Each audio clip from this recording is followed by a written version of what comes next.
Hey there, Transformers fans. This isn't going to be your typical review because Lord knows there's plenty of other people doing video reviews on all the latest toys, and plenty of them have beat me to the punch. So instead of a regular review, I'm going to do a compare and contrast between Blastoff and Blastoff. So, to start out with, the colors, pretty good match to each other. I'm not sure how close they get to the original toy. I never had it. I've never been able to handle an original G1 Blastoff. But based on what I've seen, this one is much more toy accurate with his tech detailing on his chest, whereas this one gets a little more armored with his big plates and his yellow chest vent and his Decepticon symbol there. Both have to work around the Combiner peg, of course. They are Combiner Wars figures. As far as basic looks goes, this is definitely much more accurate to the G1 toy. Takara's version used a different transformation and was assembled slightly differently to allow the front of this guy to be the back of their guy, and Takara's had this for the front. I tested it on this one. It doesn't look good. The chest looks really odd and out of proportion. As far as accessories go, they both include a handheld weapon. The first Blastoff has this big gun, flamethrower of some kind of, generic, nondescript but distinct kind of weapon. New Blastoff gets this little pistol. They both include a hand-foot gun. This Blastoff has one that looks like it could be a mortar launcher or grenade launcher or something that's going to pack a big punch, especially when in hand mode. This Blastoff has a thing. It's got two round bits on either side, and then a bit here with dots in it. I don't know what it's supposed to be weapon-wise, but it's definitely the least offensive. Is it a weapon in the whole Combiner Wars line? Articulation-wise, as far as points of articulation goes, they have about the same. They've got ball-jointed heads, shoulders, hips.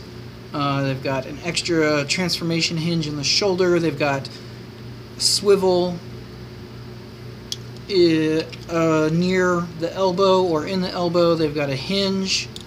But this is where the new Blastoff takes off his hinge.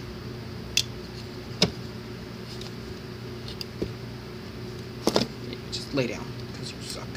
His hinge will allow his arm to come all the way up to his shoulder. I'm sorry, that was not in frame. His hinge can come all the way up, and he can, scratch his nose if he wants to, whereas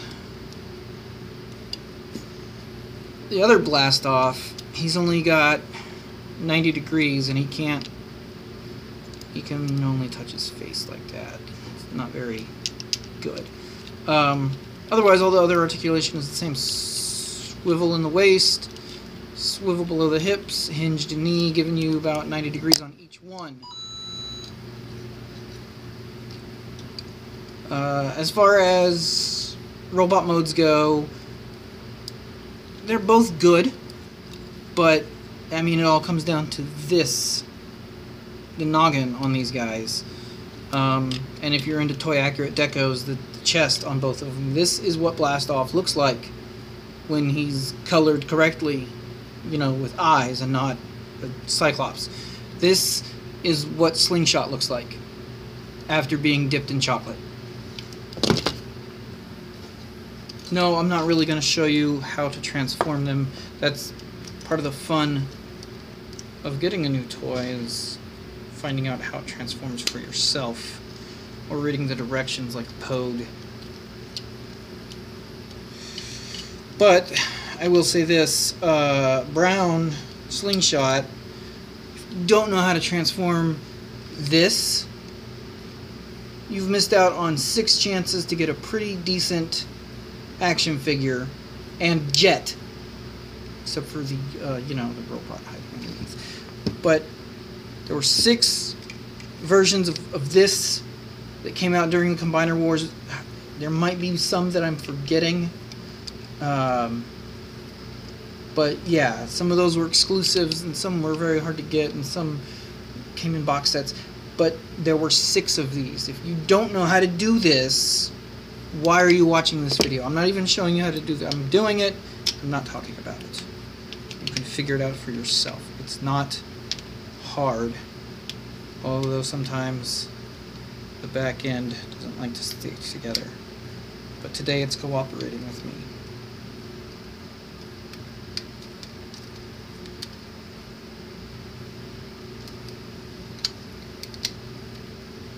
Okay, so what's the difference in alt mode?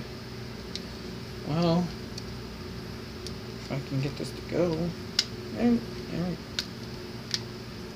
There we go. Okay. Alt mode. One is a fighter jet of some sort. I don't know my jets unless it's an A-10. And I know it's an A-10. I know when it's an A-10 because it's an A-10 and it's awesome. The other blast off is a shuttle, something that actually literally blasts off. The first blast off doesn't do a great job hiding his robot bits underneath his jet mode. I mean, it's clearly the arms and the shins and the backwards head of a robot. Shuttle blast off doesn't do much better. His head's a little deeper in there, and you can plug his weapon into the nose cone of his jet and obscure it a little more, and depending on your lighting situation, it may completely cover the fact there's a head in there. Unfortunately, on the top and on the sides, there are some very obvious not things that are really on a space shuttle, but they're sculpted to look like they could be extra boosters, extra rockets for a space shuttle. Maybe it's gonna do a little more than float around above the Earth for a few days. It's not 100% realistic as a space shuttle. It's more angular and pointy, which I think is an appropriate design choice for a Decepticon. This isn't a regular, you know, let's go explore our solar system space shuttle, or, you know, let's do some. This is an attack space shuttle. It floats above the Earth and rains down whatever. As far as weapons integration goes, the first blast off, all he's got are these 2 pegs underneath his wings, and well, first of all, the wings are probably too small to get this thing off the ground, but then you want to tack on those things, and this don't fly. It's not going to. With blast off, like I said before, you can put the gun in the nose, and it acts as a little wheel to match the other little wheels on the back, on the bottom, to set it down nice and neatly. The hand-foot gun is a different story. It just pegs onto the top. Okay, well, it's an attack space shuttle, so yeah, maybe it does have a big modular weapon system that you just tack onto the top. Maybe it was, you know, launched by a rocket, and the space shuttle goes up there, and it docks with the appropriate weapon for its mission, and lasers from space.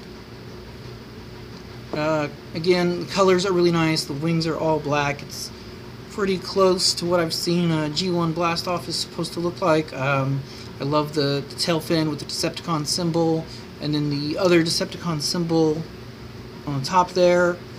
Decepticon symbols on the wings along some nice striping.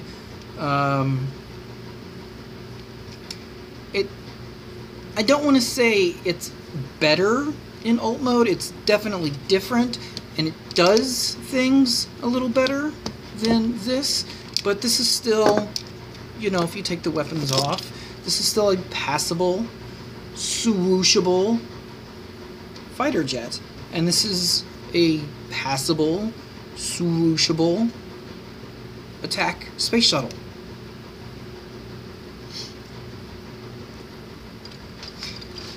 At the end of the day, I went with the Shuttle Blastoff for my Combiner Wars Bruticus. I like the G1 accuracy of it. I like the ridiculousness of having a space shuttle as an arm on a military team. Technically, this should be the biggest part. It should be big enough to carry all the other people in the team. But all that aside, it's a good arm. It's a good leg. I'm not going to show off leg mode because Blastoff is the arm. Okay, my one gripe when getting him into combined mode with the other Combaticons is this silver painted hand. All the other Combaticons, they just have kind of a light pearlish gray. It's got a little bit of shine to it, but it's not super shiny. Blastoff has a flat gray, and then the top part painted silver, like Ironhide, Prowl, Sunstreaker, and that other guy that was on Optimus Prime's team.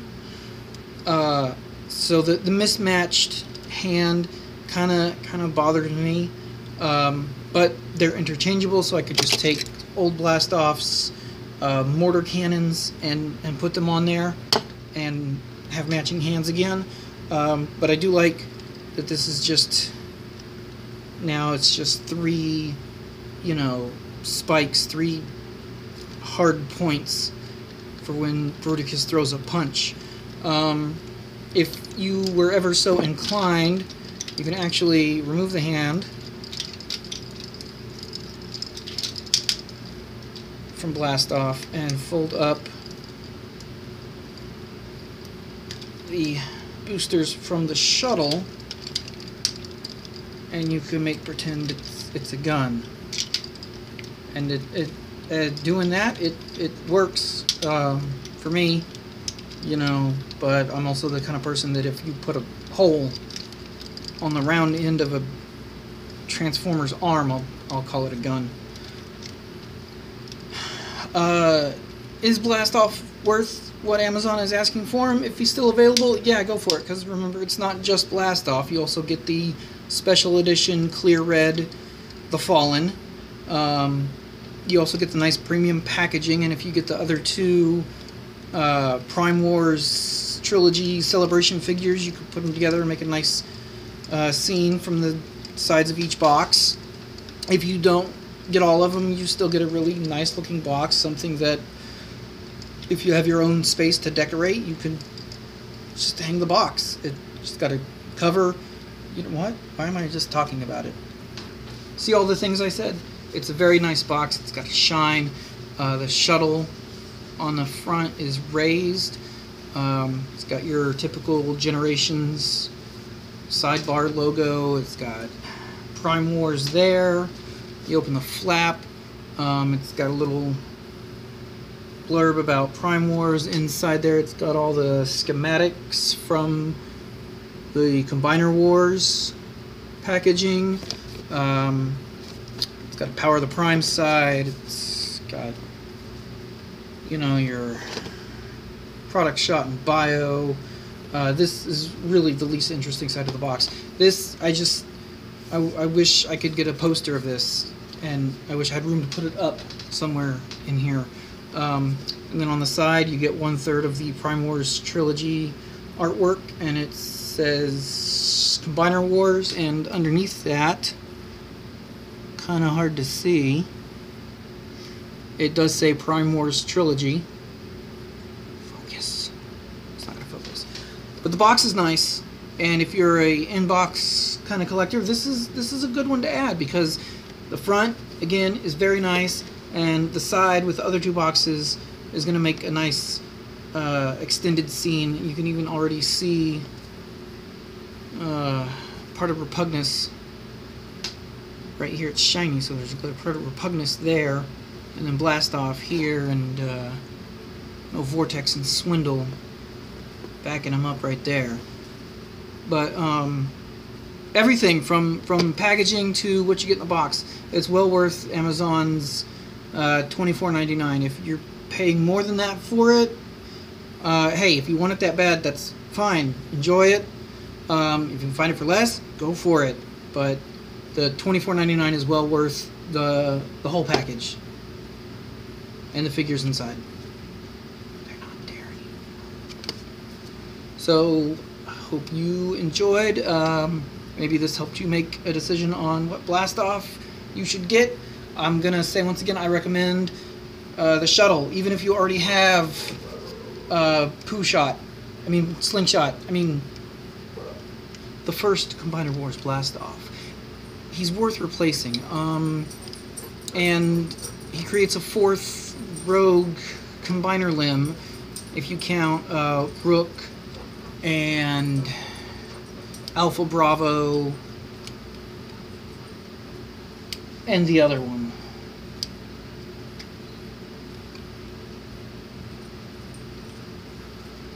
Off-road.